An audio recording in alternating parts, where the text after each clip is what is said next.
everybody to a very special edition of Friedman Adventures. We were recently down in Baja California and we averted a near disaster. It could have been catastrophic if it wasn't for two great crew members who did everything right. We'd spent the day fishing out of Ensenada with our friends at Blackfin Sportfishing, and we had just a spectacular day. Offshore looking for yellowfin tuna. While we didn't find them, we worked hard at it, looked everywhere, and decided finally to come into the beach and catch some great eating bottom fish like lingcod.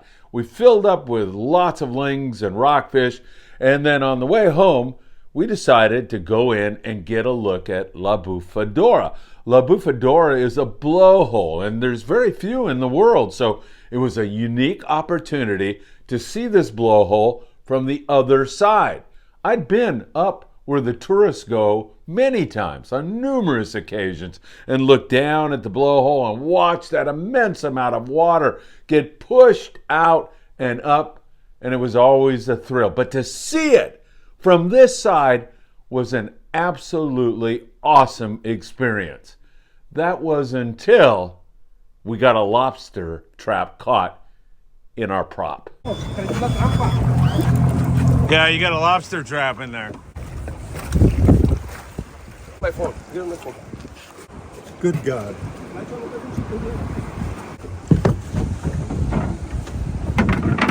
Let him throw the anchor to hold it.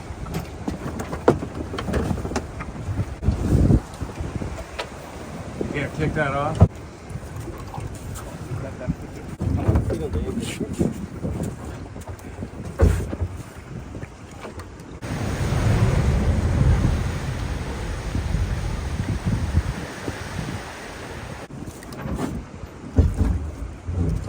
So at this point, your mind is racing. You're trying to think, what will I do if the boat starts to go into that blowhole? I had it in my head that I was going to jump out before we went on the rocks or before we went in there. But for right now, what we were trying to do was use the oars to get far enough offshore and get an anchor down so we would hold and we'd have time to extract that lobster trap out of our prop. Now, that trap was an illegal trap. It's not marked by a buoy. The normal lobster traps have a buoy on it and you can see them. But some guys set these illegal traps. They know where they are. They don't mark them. And the Mexican Navy will come in there and clear them out from time to time. But this was one that was unmarked, so we had no idea it was there. That's why it was essential that we moved away from the beach, using the oars and trying to get an anchor down.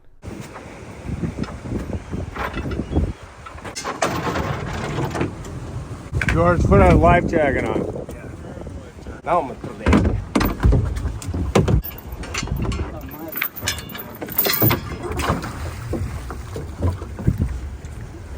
See the cutters? Yeah, he's got them.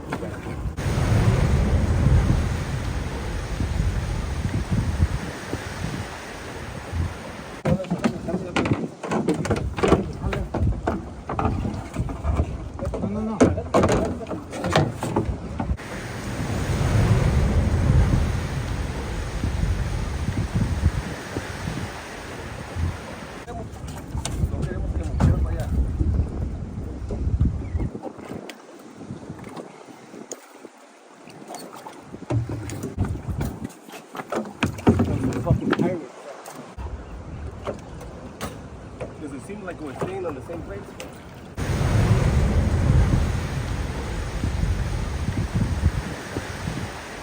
So now the sun is setting on La Bufadora in Ensenada, Baja California Norte, so we are getting desperate.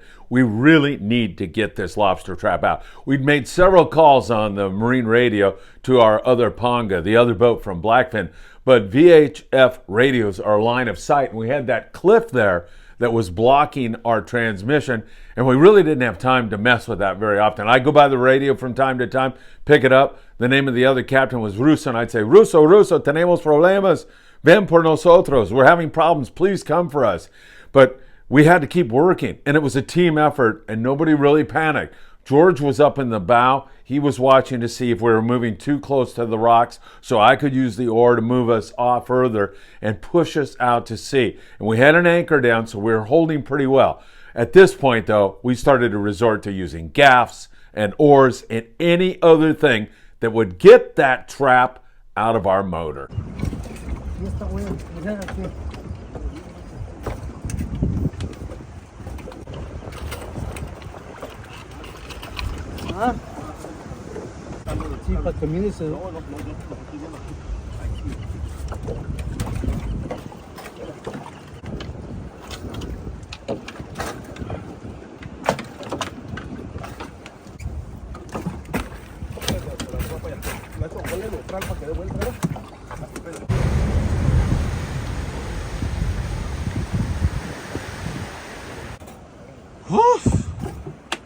Have you ever seen the movie Scare Tactics? Yeah, is this it?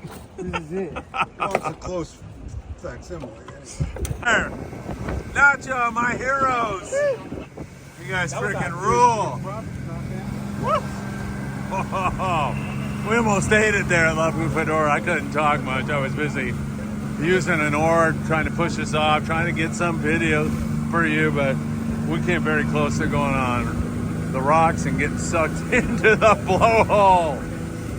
And Victor and freaking Nacho, nobody panicked. Everybody stayed calm, and we got our butts out of there. I'll never ever think of La Bufadora in a different way again in my life. That was exciting. That was definitely a Friedman adventure. See you later, La Bufadora. Glad I'm not up there on the rocks right now. In the end, for me, it was just another Baja memory. A crazy one at that. Was I scared? Not really. I mean, I thought we were going to end up on the rocks at one point, and then it became obvious that things were kind of moving in the right direction. But in some strange way, this incident brought all of us who were on board, and Albert Ponce and his wife Crystal, who were on the other panga, it brought us all together. And when we were heading back, you felt this feeling of, whew, thank God we made it through that one. And then when we got back, of course, there was fish to clean, and the guys made up this delicious sheep's head ceviche. We talked about the incident and talked about the fishing and everything else. And as I said a moment ago, it just brought us all together. Can't wait to go back for another Blackfin adventure really, really soon. Hope you get to do it, and I hope to see you really, really soon.